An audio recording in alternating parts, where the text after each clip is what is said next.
ಈಗ ಸ್ವರವಾಣಿ ವಿಭಾಗ ಕರೆಗಳು ಸಿದ್ಧವಾಗಿದೆ. ಒಂದೊಂದೇ ಕರೆನ ಸ್ವೀಕರಿಸ್ತಾ ಹೋಗೋಣ. ಹಲೋ ಹಲೋ, ನಮಸ್ಕಾರ. ನಮಸ್ತೆ ಮೇಡಮ್. ನಿಮ್ ಹೆಸರು ಹೇಳಿಮ್ಮ? ಪೂರ್ಣಿಮಾ ಅಂತ, ಗುರುಜಿ ಅಂತ ಮಾತಾಡ್ತೀನಿ. ಗುರುಜಿ ಅವರಿದ್ದಾರೆ. ಎಲ್ಲಿಂದ ಕರೆ ಮಾಡ್ತಿದ್ದೀರಾ ಪೂರ್ಣಿಮಾ? ತುಮಕೂರಿಂದ. ಹಾ, ಗುರುಜಿ ಅವ್ರ ಹತ್ರ ಮಾತಾಡಿ. ಹಲೋ, ನಮಸ್ತೆ ಗುರುಜಿ. ನಮಸ್ಕಾರಮ್ಮ, ಹೇಳಿ ತಾಯಿ. ಅದು ಗುರುಜಿ, ನಾನು ಫೋಟೋ ಕಳ್ಸಿದ್ದೆ, ಲೆಟರ್ ಕಳ್ಸಿದ್ದೆ, ಹಾ ಹಾ, ಅದಕ್ಕೆ ಮಾತಾಡ್ಬೇಕಿತ್ತು. ಹೇಳಮ್ಮ, ನಿನ್ ಸಮಸ್ಯೆ ಏನು ಹೇಳು ತಾಯಿ. ಅದೇ ಗುರುಜಿ, ನಾನು 25/6/1982 ಹಾ ಹಾ, ಶುಕ್ರವಾರ 7:15 ಸಂಜೆ, ಮಕ ನಕ್ಷತ್ರ ಸಿಂಹ ರಾಶಿ.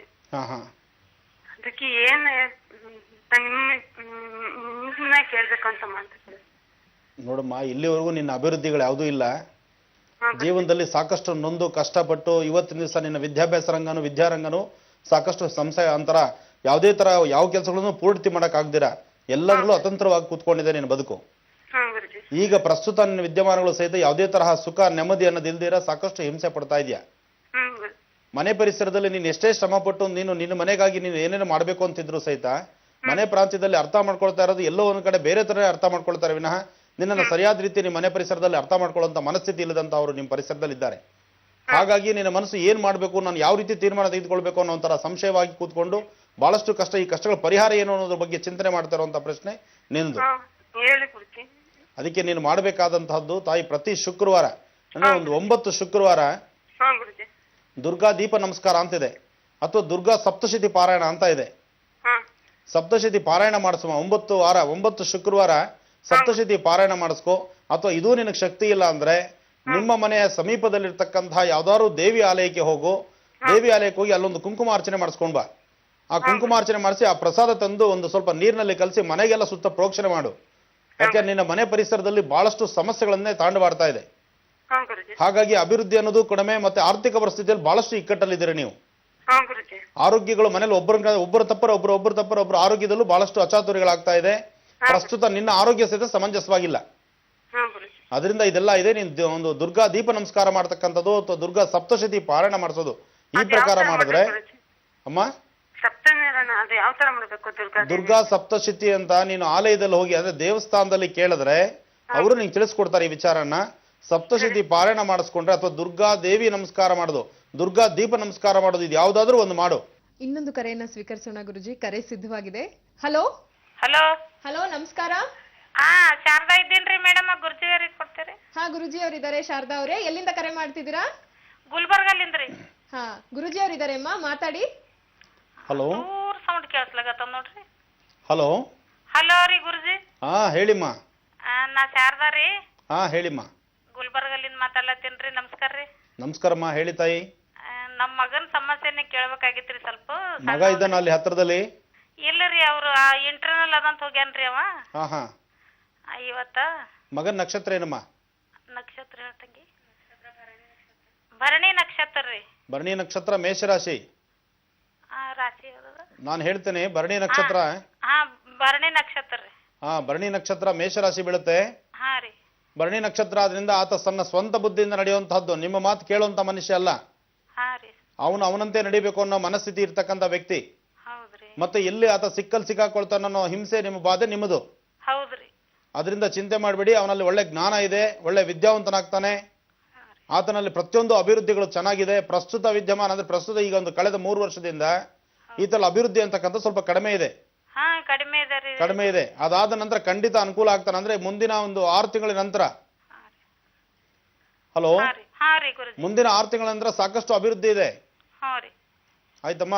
ಅವು ನೋಡ್ರಿ, ಬರೇ ಮೊಬೈಲ್ ಮತ್ತೆ ಈಗ ಏನದ ಡಿಪ್ಲೊಮಾದಾಗ ಚಲೋ ನಂಬರ್ ಬಂದಿಲ್ರಿ. ಈಗ ಇಂಜಿನಿಯರಿಂಗ್ ಮಾಡ್ಲಾಗತ್ತಾನ್ರಿ, ಹೊಸ ನಂಬರ್ ಹೋಗ್ಯಾವ್ರಿ. ನಾನು ಅದನ್ನೇ ಹೇಳ್ತಿರೋದು. ಈ ಕಳೆದ 3 ವರ್ಷದಿಂದನೂ ಆತನ ಅಭ್ಯಾಸಗಳಲ್ಲಿ ಸ್ವಲ್ಪ ತೊಂದರೆ ಇದೆ. ಮುಂದಿನ ಅಭ್ಯಾಸ ಕ್ರಮ ಚೆನ್ನಾಗಾಗುತ್ತೆ. ಮನಿಗ್ ಬರ್ಬೇಕಂದ್ರೆ ಜೀವ ಒಲ್ ಅಂತದ, ನನಗ್ ದಡ ಅಂತದ ಅಂತಾನ್ರಿ ಗುರುಜಿ. ಮತ್ತೆ ನಾ ಏನಾನ ಜೀವಕ್ ಮಾಡ್ಕೋತೀನಿ ಅನ್ನಂಗ ಆತದ ಅಂತಾನ್ರಿ ಗುರುಜಿ ಅವ. ಅದಕ್ಕೆಮ್ಮ ನಾನು ಹೇಳಿದ್ದು, ಅವರ ಮನಸ್ಥಿತಿ ಆಗಿರೋದ್ರಿಂದ ನಿಮಗೆ ಅದ್ರ ಭಯ ಕಾಡಿಸ್ತಾ ಇದೆ ಅಂತ ನಾನು ಮೊದಲೇ ತಿಳಿಸ್ಕೊಟ್ಟಿದ್ದೇನೆ. ಈಗ ಏನ್ ಮಾಡ್ಬೇಕ್ರಿ ಅವ್ನ? ಇದಕ್ಕೆ ಪರಿಹಾರ ಅಂತಕ್ಕಂಥದ್ದಿಷ್ಟೇ. ನಿಮ್ಮ ಗುಲ್ಬರ್ಗಾದಲ್ಲಿ ಈಶ್ವರನ ಸನ್ನಿಧಿ ಶಿವಾಲಯಕ್ಕೆ ಕರ್ಕೊಂಡೋಗಿ ಅವನ್ನ 3 ಸೋಮವಾರ ಅಲ್ಲಿ ಸ್ವಾಮಿಗೆ ಒಂದು ರುದ್ರಾಭಿಷೇಕ ಮಾಡಿಸಿ. ರುದ್ರಾಭಿಷೇಕ ಮಾಡಿಸಿ ಆ ರುದ್ರಾಭಿಷೇಕದ ಜಲನ ಅವನಿಗೆ ಸ್ನಾನ ಸಮಯದಲ್ಲಿ ಆ ತಲೆಗೆ ಹಾಕಿ ಆಯ್ತಾ? ಹೊಟ್ಟೆಗೆ ಸ್ವಲ್ಪ ತೀರ್ಥ ಕೊಡಿ, ಅದನ್ನ ರುದ್ರಾಭಿಷೇಕ ಆದದ ನೀರನ್ನ ಹಾ ರೀ ಈ ಪ್ರಕಾರ ಮಾಡಿ. 3 ವಾರ ರೀ ಗುರುಜಿ? 3 ಸೋಮವಾರ ಶಿವನ ದೇವಸ್ಥಾನಕ್ಕೆ ಕರ್ಕೊಂಡೋಗಿ ಬರಬೇಕು. ಹಾ ರೀ.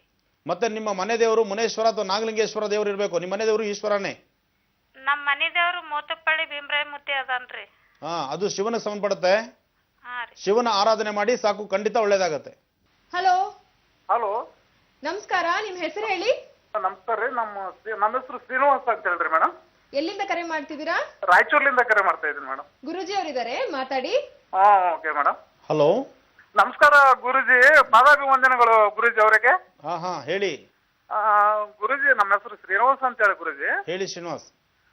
ಗುರುಜಿ ಅವರೇ, ಈ ನಿರ್ಗತಿಕನಿಗೆ ಒಂದು ದಾರಿ ತೋರಿಸ್ಕೊಡ್ರಿ ಗುರುಜಿ. ಹೇಳಿಪ್ಪ, ಏನ್ ಸಮಸ್ಯೆ ಇದೆ ಹೇಳಿ. ಏನಿಲ್ಲ ಗುರುಜಿ, ಒಂದು 20 ವರ್ಷ ಆಯ್ತು ಗುರುಜಿ. ಹಾ, ನಮ್ಮ ಹೊಲ ಕೋರ್ಟಿಗೆ ಬಿದ್ದಿದೆ ಗುರುಜಿ.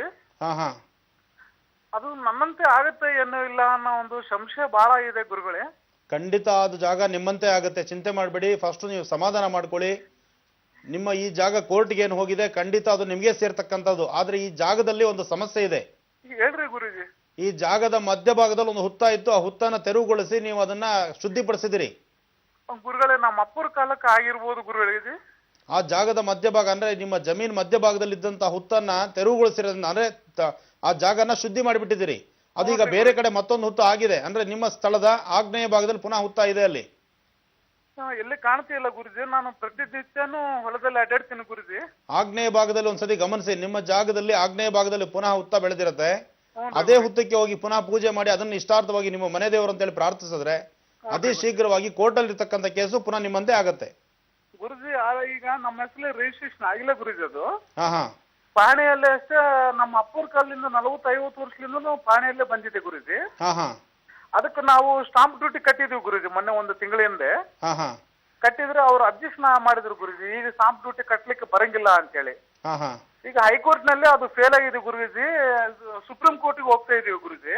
ಹಾ ಹಿಂಗಾಗಿ ನನಗೆ ಬಹಳಷ್ಟು ಅನುಮಾನ ಆಗ್ತಾ ಇದೆ ಗುರುಜಿ. ಅದು ಖಂಡಿತ ನಮ್ಮ ಕೈಗೆ ಸಿಗುತ್ತೈತೋ ಏನಿಲ್ಲ. ಖಂಡಿತವಾಗ್ಲೂ ನಿಮ್ಮ ಕೈ ಸಿಕ್ಕೇ ಸಿಗುತ್ತೆ.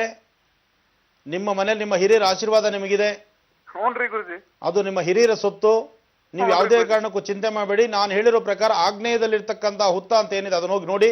ಹ್ಞೂನ್ರಿ ಗುರುಜಿ. ಆ ಹುತ್ತಕ್ಕೆ ಒಂದು ಲಕ್ಷಣವಾಗಿ ಒಂದ್ ದಿವಸ ಪೂಜೆ ಮಾಡಿ, ಸುಬ್ರಹ್ಮಣ್ಯೇಶ್ವರನ ಆರಾಧನೆ ಮಾಡಿ. ಯಾರನ್ರಿ ಗುರುಜಿ? ಸುಬ್ರಹ್ಮಣ್ಯೇಶ್ವರನ ಆರಾಧನೆ ಮಾಡಿ. ಒಳ್ಳೇದು ಗುರುಜಿ. ಇಷ್ಟು ಮಾಡ್ಕೊಂಡು ನೀವು ಪ್ರಾರ್ಥನೆ ಮಾಡಿ, ಖಂಡಿತ ನಿಮ್ಗೆ ಆ ಸ್ಥಳ ನಿಮ್ ಕೈ ಸೇರುತ್ತೆ. ಗುರುಜಿ, ನಾನು ಆಗ್ನೇಯ ಕಡೆ ಈಗ ನಿಂತಿದ್ದೀನಿ ಗುರುಜಿ. ನಮ್ಮ ಹೊಲದ ಕಡೆ ನಿಂತಿದ್ದೀನಿ. ಎಲ್ಲಿನೂ ಹುತ್ತ ಅನ್ನೋದು ಇಲ್ಲ ಗುರುಜಿ, ನಿಜವಾಗ್ಲು. ನೀವು ಆಗ್ನೇಯದ ಕಡೆ ನಿಂತಿರಲ್ಲ, ಆಗ್ನೇಯ ಭಾಗ ನಿಮ್ಮ ಜಾಗದ ಸೈಟ್ ಎಂಡಿಂಗ್ ಬನ್ನಿ. ಹ್ಞೂನ್ರಿ ಗುರುಜಿ. ಆ ಎಂಡಿಂಗ್ ಅಲ್ಲಿ ಇದೆ. ಖಂಡಿತ ಅದ್ರ ಬಗ್ಗೆ ನೋಡಿ, ಒಂದ್ಸತಿ ಸರಿಯಾಗಿ ನೋಡ್ಕೊಳ್ಳಿ. ನಿಮ್ಮ ಪ್ರಶ್ನೆಯಲ್ಲಿ ಆ ತರ ಇದೆ. ಹ್ಞೂನ್ರಿ ಗುರುಜಿ. ಯಾಕಂದ್ರೆ 1 ವಾರದಿಂದ ಹಾವನ್ನು ಹರಿದಾಡ್ತಿ ಇದೆ ಗುರುಜಿ. ಹುತ್ತ ಅಂತೂ ಇಲ್ಲ ಗುರುಜಿ, ನಿಜವಾಗ್ಲು. ಹಾವು ಓಡಾಡ್ತಾ ಇದೆಯಾ ಅಲ್ಲಿ? ಹಾವಂತೂ ದೊಡ್ಡ ಸರ್ಪನೇ ಓಡಾಡ್ತಾ ಇದೆ ಗುರುಜಿ. ಮತ್ತೆ ದೊಡ್ಡ ಸರ್ಪನೆ ಇದ್ಮೇಲೆ ಆ ಸ್ಥಳದಲ್ಲಿ ಇದ್ದೇ ಇರುತ್ತೆ. ಅದು ಪಕ್ಕ ಜಮೀನಲ್ಲ, ನಿಮ್ಮ ಜಮೀನಲ್ಲಿ ಬಂದಿರತಕ್ಕಂಥದ್ದೇ. ಹ್ಞೂನ್ರಿ ಗುರುಜಿ. ನಿಮ್ಮ ಜಮೀನಲ್ಲೇ ನೋಡಿದಿರ ತಾನೆ?